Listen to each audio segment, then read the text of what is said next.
nós vamos refletir sobre a vida também de um homem extraordinário, espetacular, que é Paulo o apóstolo.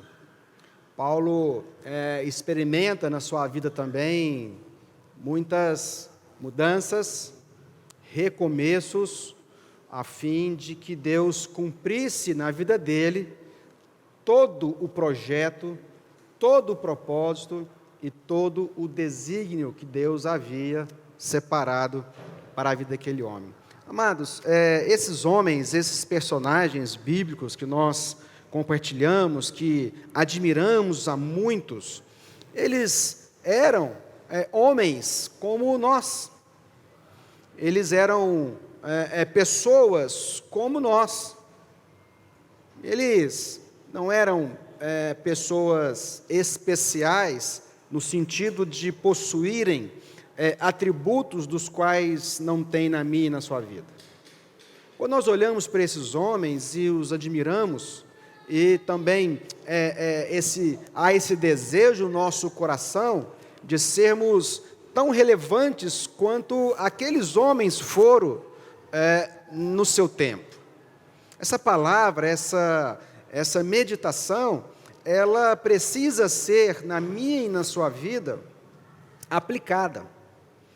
Nós não estamos falando de pessoas que não enfrentaram as mesmas dificuldades que nós enfrentamos. Nós não estamos falando de pessoas que estavam isentas, imunes de situações, de problemas, de tribulações que nós temos nos nossos dias de hoje. De todas as ordens, familiar, da sua saúde, das suas famílias, enfim, são situações que eles passaram, que nós passamos, mas que não os impediram de cumprir na vida deles algo extraordinário. Na verdade, somos assim, somos homens e mulheres comuns, homens e mulheres cheias ou cheios de virtude, mas também de limites. E por que não dizer de defeitos? Mas o que nos difere não é a nossa simples capacidade humana. O que nos difere de todos os outros é deixarmos ser usados pelo Espírito Santo de Deus. Quando eu e você nos deixamos ser usados, nós nos tornamos esses homens e essas mulheres extraordinárias. Nós nos tornamos tudo aquilo que Deus tem para nós.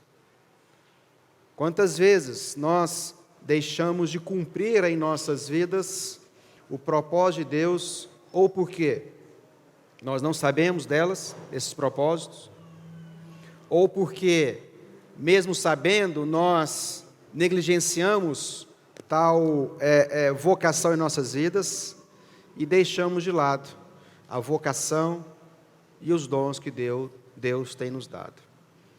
Nós também somos homens e mulheres de recomeços. E falamos disso semana passada e continuaremos a falar hoje, que recomeços não são retrocessos. Recomeços são etapas das quais nós precisamos passar. Os recomeços não são ruins, desde que nós tenhamos discernimento de onde eles querem nos levar. Os recomeços não é algo que vem contra as nossas vidas, mas, via de regra, os recomeços são coisas que nos levam avante e à frente para cumprirmos esses propósitos. Todos nós, eu, você, todos nós temos propósitos de Deus em nossas vidas. Todos nós fomos chamados por Deus para cumprir um propósito, para cumprir um plano. Você precisa descobrir qual é este. Você precisa descobrir a que Deus chamou a sua vida. Você precisa entender que Ele te capacitou com dons, com talentos, com capacidade para cumprir uma determinada vocação. Isso, quero repetir, isso não é para alguns. Isso é para todos aqueles que tiveram um encontro pessoal, individual com Deus, através de Jesus Cristo, e possuem o Espírito Santo de Deus habitando em si. E nós temos algumas opções: ou cumprimos esta vocação, ou não. Cabe a mim e a você fazer a nossa vida, a nossa existência valer a pena. Cabe a nós, a mim e a você, chegarmos ao final, olharmos para trás, olharmos a nossa vida para trás e termos a plena convicção que cumprimos o objetivo de Deus em nossas vidas. Por isso quero falar hoje desse homem, o apóstolo Paulo. E para isto, a nossa leitura inicial será na segunda carta do próprio apóstolo Paulo a Timóteo. Timóteo era um discípulo, Timóteo era um jovem, Timóteo era um cooperador de Paulo, bem como um cooperador do Evangelho. E ele escreve essa carta a Timóteo, e é muito importante entendermos este contexto do qual Paulo escreve. A segunda carta do apóstolo Paulo a Timóteo é a sua última carta a ser escrita. No Novo Testamento, há 13 cartas, dos quais foi o apóstolo Paulo quem escreveu e enviou. Ou seja, 2/3 do Novo Testamento inteiro é de autoria do apóstolo Paulo. E esta é a sua última carta, esta é quase o seu testamento final, e ele então decide escrever essa carta a Timóteo. É a sua segunda carta ao Timóteo. O capítulo 4 é o último capítulo desta carta. E esses versículos que nós vamos ler são os últimos, ou quase os últimos, porque vai até o 22, nós vamos ler até o 18, que narra pelo menos aquilo que foi registrado como sendo as últimas palavras do apóstolo Paulo. E o texto diz o seguinte, a partir do verso 6, capítulo 4, segunda carta do apóstolo Paulo a Timóteo. Eu já estou sendo derramado como oferta de bebida. Algumas versões vêm como libação, que é um sacrifício final. Está próximo o tempo da minha partida. Combati o bom combate, terminei a corrida, guardei a fé. Agora me está reservada a coroa da justiça que o Senhor, justo juiz, me dará naquele dia. E não somente a mim, mas também a todos os que amam a vinda de Jesus. Procure vir logo ao meu encontro, pois Demas, amando este mundo, abandonou-me e foi para Tessalônica. Crescente foi para a Galácia e Tito para a Dalmácia. Só Lucas está comigo.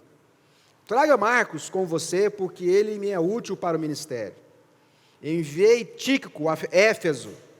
Quando você vier, traga a capa que deixei na casa de Carpo, em Troade, e meus livros, especialmente os pergaminhos. Alexandre, o ferreiro, causou-me muitos males. O Senhor lhe dará a retribuição pelo que fez. Previna-se contra ele, porque se opôs fortemente às nossas palavras. Na minha primeira defesa, ninguém apareceu para me apoiar. Todos me abandonaram. Que isso não lhe seja cobrado. Mas o Senhor permaneceu ao meu lado e me deu forças para que por mim a mensagem fosse plenamente proclamada e todos os gentios a ouvissem. Eu fui libertado da boca do leão. O Senhor me livrará de toda obra maligna e me levará a salvo para o reino celestial. A Ele seja a glória para todo sempre. Amém. Para começarmos a falar da vida do apóstolo Paulo, nós vamos começar pelo final. E este é, de fato, o final da sua vida. Paulo escrevendo, então, as suas últimas palavras, Ele estava preso num calabouço, numa masmorra, em Roma, do qual, pouco tempo depois disso, ele é sentenciado à morte pelo imperador Nero, acusado de ser um dos mentores ou um dos culpados do incêndio que pouco tempo atrás tinha ocorrido em Roma. E esse é o final da vida dele. É um homem que, ao final, cerca de 60, 62 anos, esperava ali a sua execução, a sua partida em breve. Esse é o homem que foi usado por Deus para nos trazer tão ricos textos a respeito do Evangelho. Esse homem que experimentou na sua vida vários começos para chegar ao final da sua vida. Paulo, o apóstolo Paulo, ele, de acordo com Atos, capítulo 22, verso 3, o texto diz assim: quanto a mim, judeu, nascido em Tarso da Sicília, e nesta cidade criado aos pés de Gamaliel, instruído conforme a verdadeira ou a verdade da lei de nossos pais, zelador de Deus, como também vós hoje sois. Paulo e Saulo, na verdade, são o mesmo nome. Saulo é em hebraico e Paulo é em latim, ou seja, o mesmo nome, dito em línguas diferentes.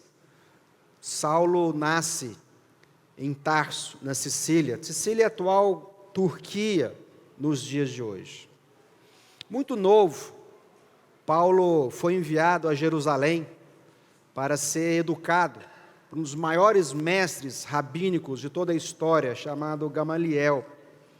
E ele enviado, talvez já com seus 13 anos, para ser educado por este grande homem. Ali, ele foi transformado num fariseu. Fariseu era um grupo dentro do judaísmo de doutores da lei, homens responsáveis pela saúde da lei, homens responsáveis pela integridade da lei, mas que levavam tudo ao pé da letra, e não ao espírito da lei, mas sim da dureza da lei. Paulo recomeça a sua vida depois de sair da casa dos seus pais, para ir a Jerusalém ser educado por Gamaliel, como fariseu. Paulo, da sua quase infância, um jovenzinho de talvez 13 anos, recomeça toda a sua vida sendo enviado do conforto da sua casa, da proteção dos seus pais, de todo o renome que a sua família tinha em Tarso, para um curso, uma universidade teológica, do qual formaria esse fariseu. Esse recomeço que Paulo é levado a ter, é um recomeço de sair da sua casa e agora descobrir o mundo. Ele vai para o centro mundial, vamos dizer assim, do mundo conhecido, da teologia judaica, e ali ele passa anos da sua vida servindo a esse grupo chamado fariseus dentro do judaísmo. O texto diz em Filipenses que ele era circundado ao 8º dia de vida, pertencente ao povo de Israel, à tribo de Benjamim, verdadeiro hebreu, quanto à lei, fariseu, quanto ao zelo, perseguidor da igreja, quanto à justiça que há na lei, irrepreensível. Aquele jovenzinho que sai de casa, ele se torna então agora esse verdadeiro judeu, hebreu, fariseu, mas não apenas isso, perseguidor da igreja. perseguidor dos cristãos, perseguidor de Cristo. Ele experimenta uma nova e radical mudança em sua vida, pensando estar certo, pensando estar servindo a Deus. Amados, quantos de nós não perseguimos a Deus? Quantos de nós não fomos usados como perseguidores daqueles que tiveram encontro com Jesus? Quantos de nós em nossa vida, ou talvez até hoje, somos críticos desse evangelho? Quantos de nós até hoje, não apenas críticos desse evangelho, mas que perseguem suas próprias famílias, talvez o marido, talvez a esposa?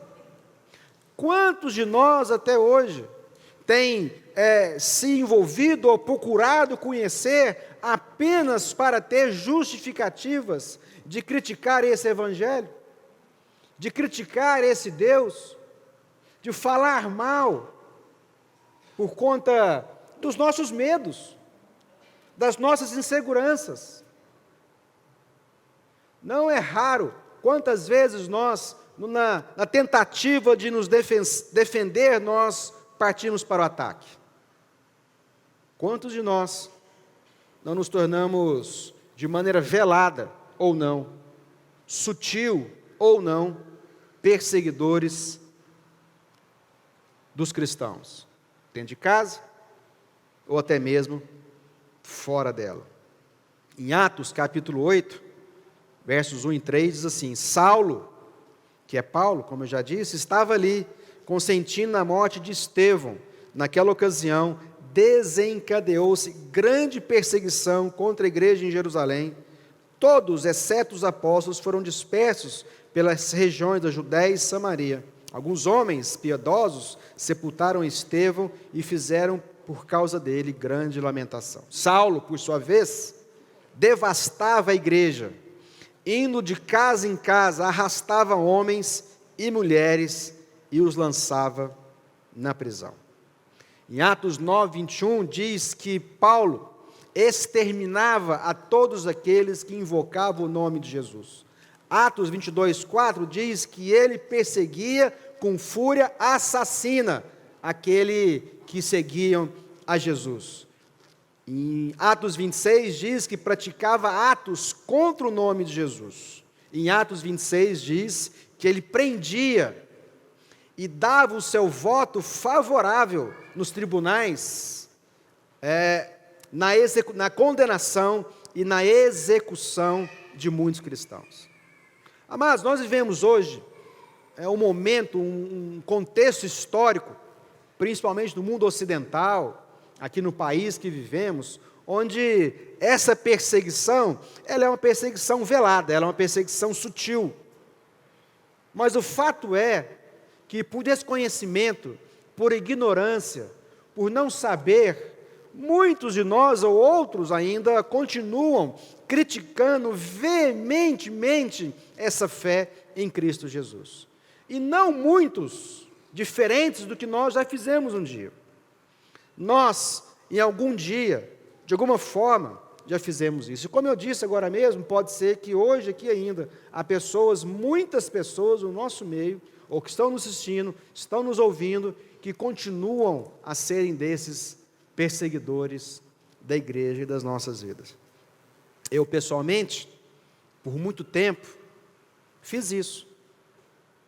Por muito tempo eu era um desses, que criticava, que perseguia, que xingava, que humilhava muitos desses cristãos que hoje me tornei um. Minha mãe foi da nossa família a primeira a se converter. Isso no final ou no meio da década de 80. E nós, minha família inteira, eu e meus irmãos, fazíamos chacota dela o tempo todo. Humilhávamos, fazíamos piada, criticávamos, tentávamos impedi-la, ela buscar a Deus, dela estar em comunhão com os irmãos. Nós fomos tremendamente perseguidores, acusadores e escarnecedores da minha mãe. E foi através dela que o Evangelho entrou na nossa casa e na nossa família. À época, existia um personagem de determinado programa de televisão que imitava um outro pastor que tinha produzido aqui na Guiana, um suicídio em massa. E todas as vezes que esse personagem aparecia na TV, nesse programa de comédia, era cantada uma música, né, criticando a forma que, em tese, né, os cristãos lidavam com o dinheiro. E eu me lembro de nos assentarmos à mesa ao almoço, todos os dias, e invariavelmente, todos os dias, nós cantávamos essa música de escárnio para minha mãe. E nós a criticávamos e falávamos, vamos passar a sacolinha, vamos fazer isso, vamos fazer aquilo outro, e criticávamos. Mas Deus é um Deus de recomeços. Deus é um Deus de etapas, Deus é um Deus de estações.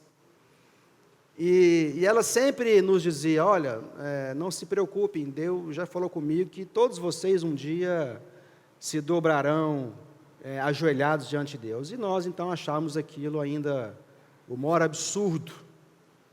E nós achávamos isso, cada vez mais que ela falava, mais nós escarnecíamos contra ela. E ela falava assim, não, mas se preocupe, vocês não apenas vão se dobrar diante de Deus, de Jesus, mas vocês vão ser proclamadores dessa palavra. Aí a gente queria morrer. Antes, matá-la, né? E nós continuamos toda aquela perseguição. E nós não fazemos diferente. Cantamos para ela aquela música vexatória, da coleta, da bolsa, da sacolinha. Primeira vez que eu subi num púlpito igual esse, foi para ensinar de dízimos e ofertas. Deus tem os seus recomeços. E nós experimentamos na nossa casa essa perseguição. Na verdade, nós éramos os perseguidores. Mas como minha mãe havia recebido essa promessa sobre a nossa casa, a minha, os meus irmãos, e Ele realmente nos transformou.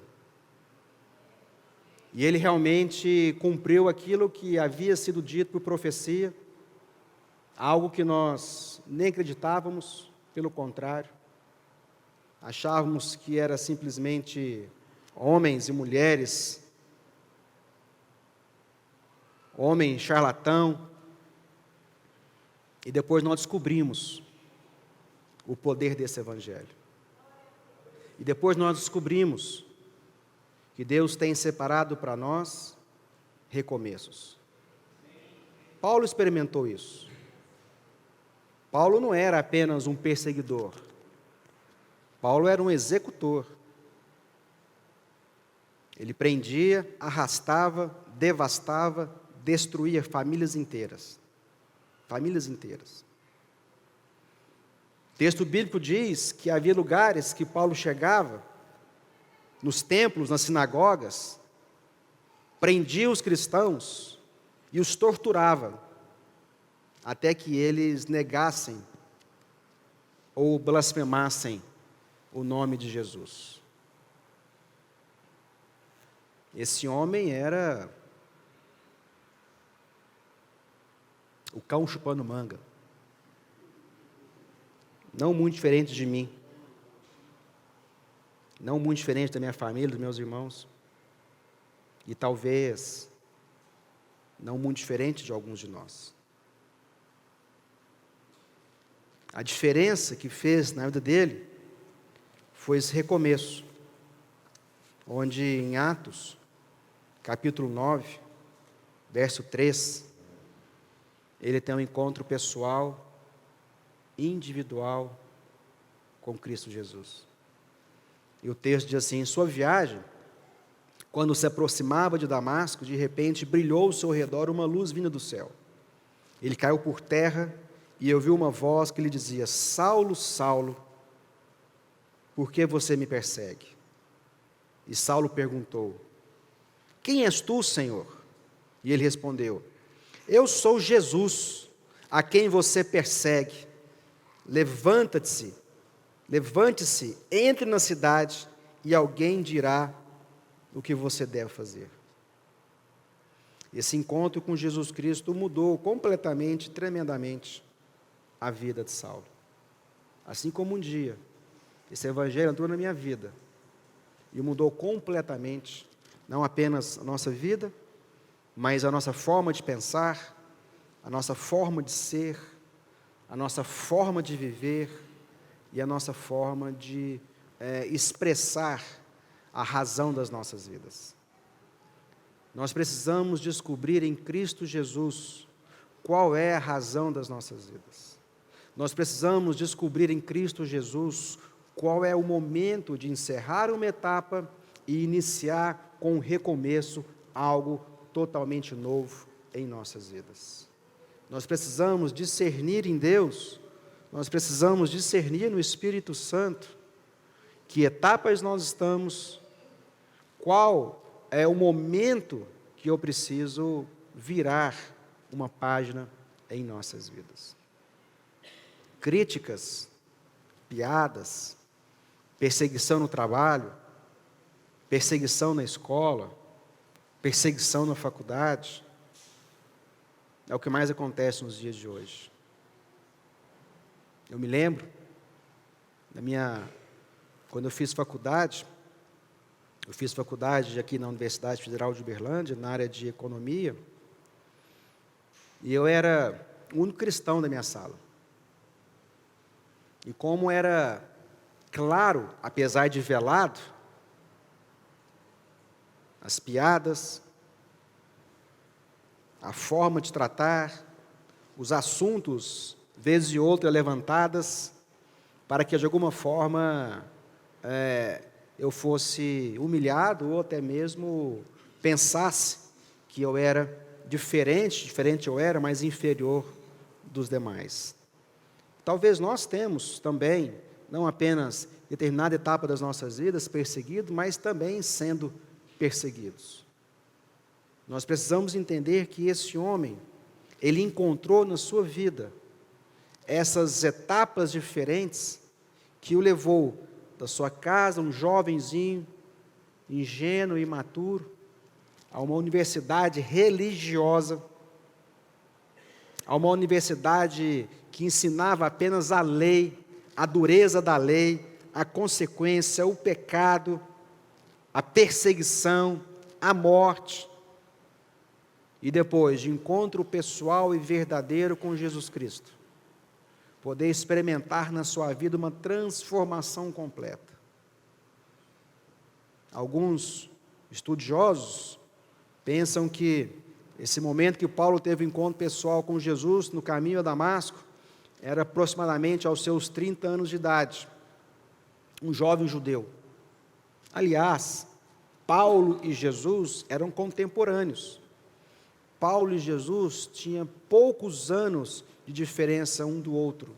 Talvez Jesus 3 ou 4 anos mais velho que o apóstolo Paulo. Mas eles foram contemporâneos. Mas nas nossas vidas, não basta apenas conhecermos ou sabermos, nós precisamos viver em nossas vidas. Por conta dos nossos paradigmas, por conta da forma que pensamos, por conta da forma que fomos ensinados, por conta das coisas que nós ouvimos, talvez dos nossos pais ou das pessoas que influenciaram a nossa vida, nós temos fugido, e por que não dizer perseguido, nós temos fugido daquilo que Cristo quer realizar em nós.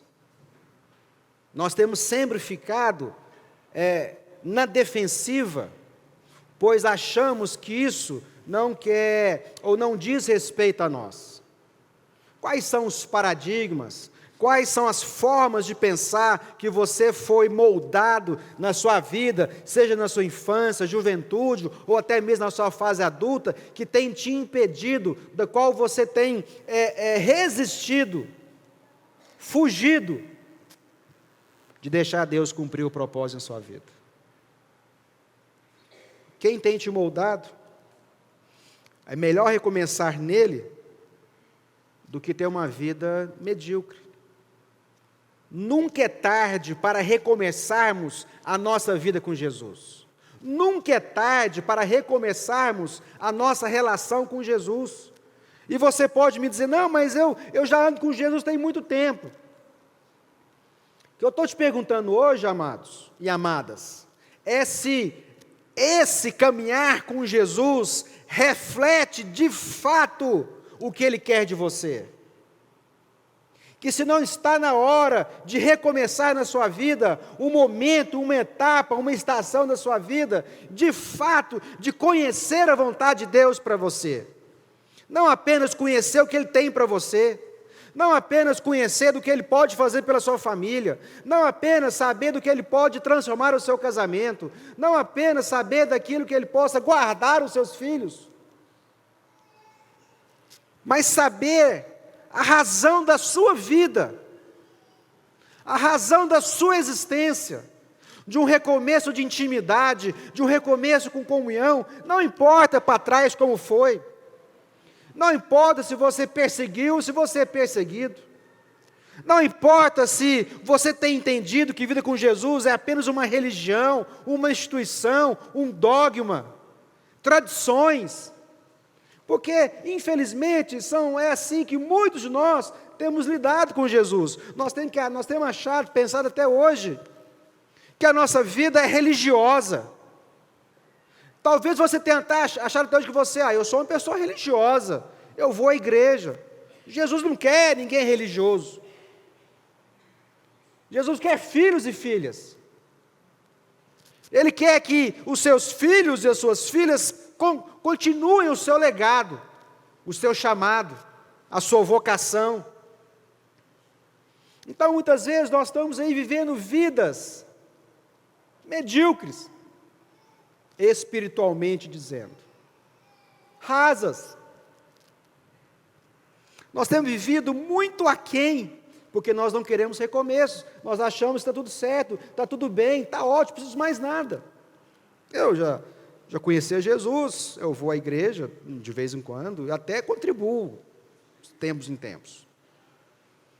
Mas esse recomeço que nós estamos propondo, esse recomeço que Paulo experimenta, Paulo não experimenta apenas um recomeço de conversão.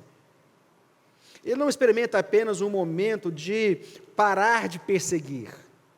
Ele se torna de seguidor, ele se torna de aquele rapaz, jovenzinho, levado para Jerusalém, ainda novo, formado nas letras da teologia, da religião judaica, a cristão. E quando ele tem esse encontro pessoal com Jesus, aquela luz na estrada a Damasco, e ele chega lá, e Ananias vai orar com ele, porque ele havia ficado cego daquela luz forte, e Deus fala, olha, ele é importante. Deus fala para Ananias, porque ele vai ver o que é sofrer por esse evangelho. Ele de cristão, ele passa a ser proclamador desse evangelho. Paulo passa várias etapas na sua vida. E chega o momento agora de ser esse grande, influente, proclamador desse evangelho. Paulo influenciou todas as gerações seguintes, todas. Não houve geração na história pós-Paulo que ele não foi um influenciador. Nós somos até hoje influenciados por esse homem executado por um imperador romano, um César, do qual Paulo é muito mais conhecido, respeitado, influente do que todos os Césares romanos somados juntos da história. Pouco sabemos desses imperadores, pouco sabemos da história desses homens que foram imperadores de um dos maiores impérios que a terra já viu. Mas todos nós conhecemos a Paulo, todos nós já lemos Paulo, todos nós somos influenciados na nossa vida cristã por Paulo. Quanto mais Paulo conhecia Jesus, quanto mais Paulo servia Jesus, mais Paulo conhecia a sua natureza humana. Mais Paulo sabia das suas debilidades humanas. Mais Paulo sabia das suas limitações enquanto homem.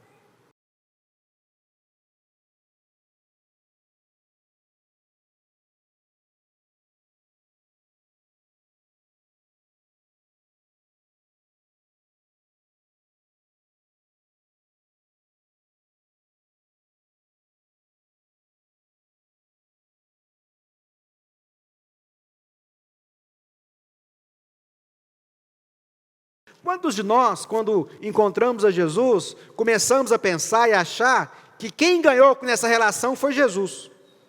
E nós começamos a achar que, olha, que Deus me escolheu porque eu tenho muito para acrescentar, eu tenho muito para cooperar. E Paulo não foi diferente. Paulo começa o ministério dizendo: eu sou o menor dos apóstolos, porque fui perseguidor da igreja de Jesus. Então, ele fala assim, no mundo inteiro, eu sou aí o 13º, talvez, nós desqualificamos Judas o traidor, e eu me torno o 12º homem mais importante da história cristã. Mas Paulo precisava de um outro recomeço. Paulo precisava entender que ele era totalmente dependente de Deus. Paulo precisava entender que toda a sua formação acadêmica, religiosa, um homem perseguidor, que achava que estava sendo zeloso com as coisas de Deus, que achava que perseguindo os cristãos ele estava fazendo um favor para a humanidade, ele se converte, tem um encontro pessoal. Ele tem um encontro com Jesus tete a tete. Aquela revelação que Jesus se fez a ele foi uma revelação pessoal, tete a tete, cara a cara. Ele falou: então, já que eu persegui, eu vou ser aí o menor dos apóstolos. Mas quando Paulo começa a conhecer de fato o Evangelho, quando Paulo começa a conhecer de fato uma vida, o que é uma vida cristã, quando ele escreve aos Efésios, no capítulo 3, no verso 8, ele fala assim: eu sou o menor dos santos. Ou seja, de todos os salvos, de todos os filhos e filhas, é isso que a palavra na Bíblia significa santos. Santo na Bíblia significa filho e filha, significa crente, cristão. Cristão. Ele diz: eu sou o menor de todos os santos. Então agora, quanto mais ele conhecia a Deus, mais ele entendia a sua total dependência de Jesus. E ele então se coloca agora como sendo o menor de todos os salvos. Uma mudança considerável. Sabe o que acontece muitas vezes, amados? Como eu já disse, nós achamos que nós temos alguma coisa pessoal, no sentido de capacitação, a oferecer para Deus. E nós descobrimos nessa caminhada que nós somos apenas um vaso de barro. Nós somos apenas um instrumento, um canal. Então ele entende que ele não era mais apenas o menor dos apóstolos, agora era o menor dos santos. Em 1 Timóteo 1,15, depois de andar bastante nessa caminhada, ele fala: eu sou o pior dos pecadores. O que isso significa na minha e na sua vida? Isso significa, amados, que sem Deus em nossas vidas nós não somos nada. Isso significa que sem Deus em nossas vidas, nós não acrescentamos nada na vida de ninguém em geração alguma. Isso significa que não adianta eu na minha vida, na minha geração, ter patrimônio, status, título, riquezas ou não. Que se eu não cumprir o propósito de Deus, a minha vida, a minha existência passou em vão. Paulo, quando escreve a segunda carta aos Coríntios, no capítulo 11, verso 24 em diante, ele fala exatamente o que Deus já havia dito para ele, para Ananias, na sua conversão, no caminho a Damasco e lá em Damasco. As dificuldades que nós enfrentamos. Como eu disse, nós vivemos numa cultura ocidental, pacificada, onde o exercício da fé e da crença é livre, mas não era o caso de Paulo. Nesse texto, Paulo fala assim: 5 vezes recebi dos judeus 39 açoites, 3 vezes fui golpeado com varas, 1 vez apedrejado, 3 vezes sofri naufrágio, passei 1 noite e 1 dia exposto à fúria do mar, estive continuamente viajando de uma parte a outra, enfrentei perigos nos rios, perigos dos assaltantes, perigo de meus compatriotas e perigo dos gentios, perigos na cidade, perigos no deserto, perigos no mar e perigo dos falsos irmãos. Trabalhei arduamente muitas vezes, fiquei sem dormir, passei fome e sede, e muitas vezes fiquei em Jerusalém e suportei o frio e nudez. Além disso, enfrento diariamente uma pressão interior, a saber, a minha preocupação com todas as igrejas. Quantos de nós já pensamos em abandonar a nossa fé, ou até Deus, pelos reveses na nossa vida? Quantos de nós estamos frustrados, decepcionados, por conta de doenças, ou notícias de doenças? Quantos de nós estamos decepcionados, frustrados com Deus, por conta de luto em nossas vidas? Quantos nós estamos frustrados, decepcionados, magoados, ressentidos, aborrecidos com Deus, por conta de situações contrárias à nossa vida? Quantos de nós não temos sabido passar por contrariedades e queremos ou deixamos e abandonamos a nossa fé por conta de situações que vieram contra as nossas vidas? Ninguém aqui foi açoitado, apanhou de vara, naufragou, foi apedrejado, passou fome, frio, medo por conta desse evangelho. Ele passou muito mais do que eu e você, e mesmo assim, em nenhum momento, ele considerou a possibilidade de abandonar a sua fé por conta dessas situações. Por que então, que quando situações acontecem em nossas vidas, claro, calamitosas, trágicas, de doença, de luto, de desemprego, de falta de dinheiro, de desagregação familiar, de divórcio, de filhos rebeldes, quantos de nós não consideramos a possibilidade de culpar a Deus por isso? Como se Deus fosse responsável ou culpado das coisas que nós fizemos e semeamos ao longo da nossa vida. Não é porque nós passamos dificuldades, não é porque que nós passamos tribulações, não é porque nós passamos grandes dificuldades, crises em nossas vidas, que nós podemos culpar a Deus ou até mesmo responsabilizá-lo pelas nossas situações e circunstâncias. Então não faz sentido nós queremos abandonar a Deus, a nossa fé, a comunhão da igreja, os nossos irmãos, por esses reveses em nossas vidas.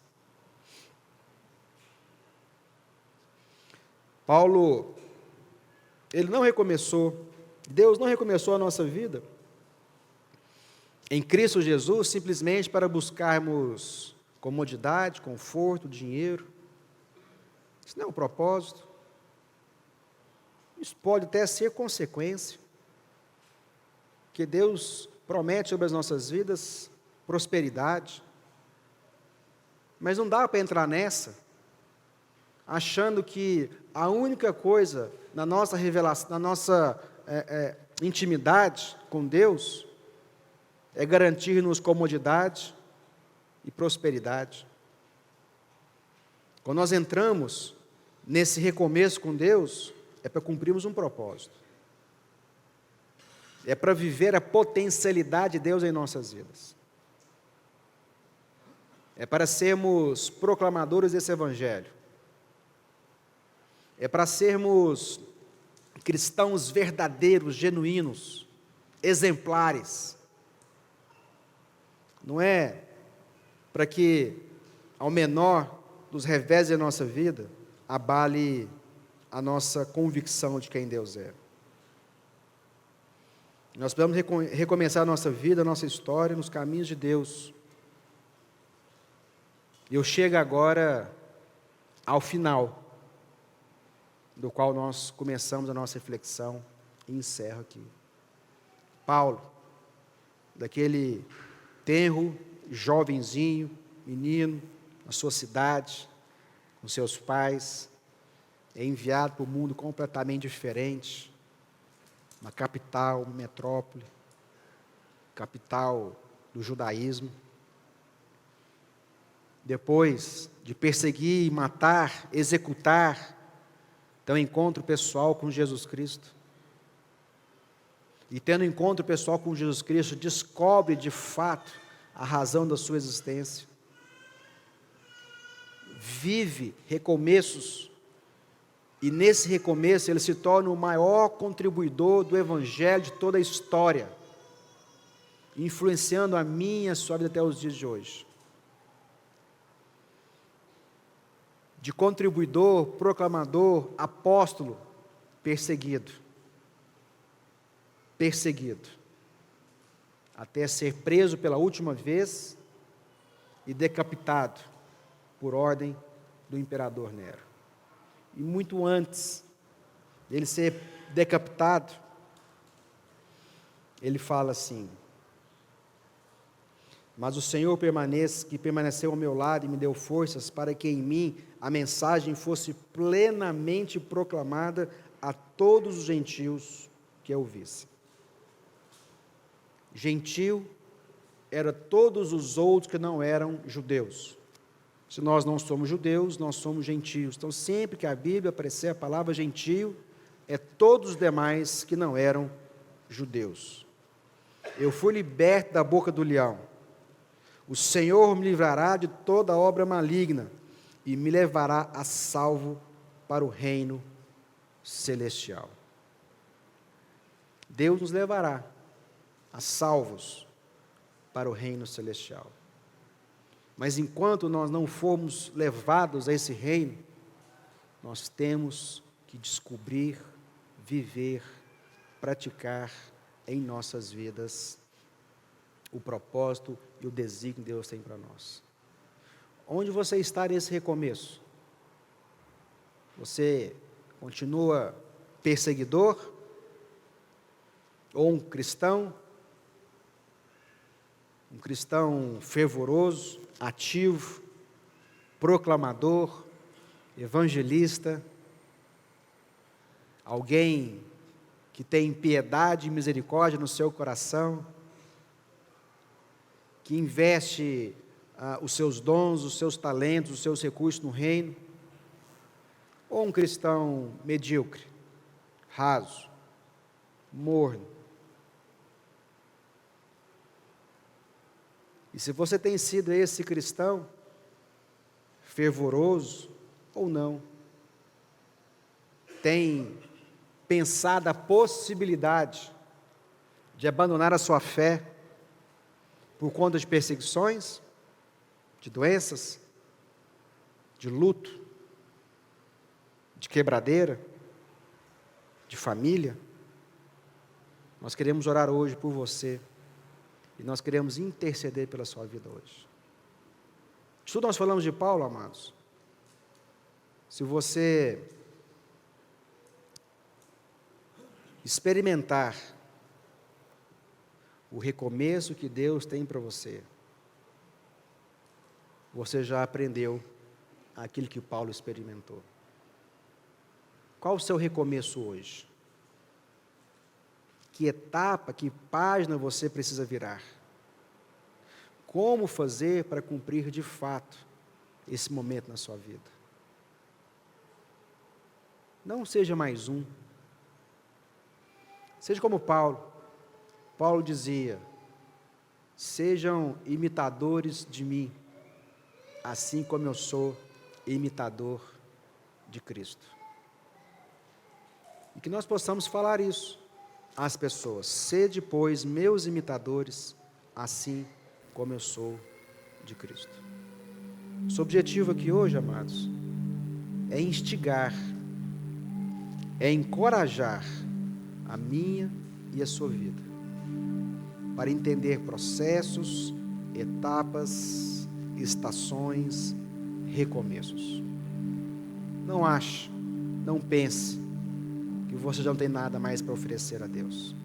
Pelo contrário, recomece, dê mais, se envolva mais, ame mais, seja mais paciente, piedoso, misericordioso, contribuidor desse Evangelho para a expansão do reino